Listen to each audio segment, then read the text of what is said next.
নমস্কার, আপনারা দেখছেন এমবিএস নিউজ আর আমি আপনাদের সঙ্গে রয়েছি পিঙ্কি রায়।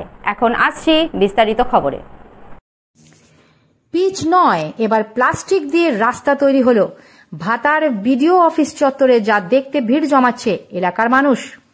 শনিবার ভাতার ব্লক এলাকার মানুষরা জানান যে এই প্রথম এই ধরনের রাস্তা তৈরি হলো আমাদের এলাকায়।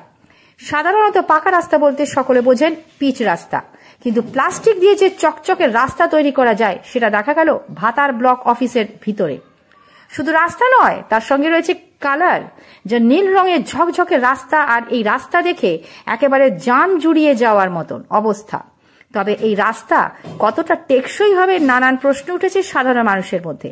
তবে যে ঠিকাদার এই রাস্তাটি তৈরি করেছেন তিনি জানিয়েছেন এই রাস্তা দারুণ টেকসই হবে, আর এই রাস্তায় তৈরি খরচা অনেক কম।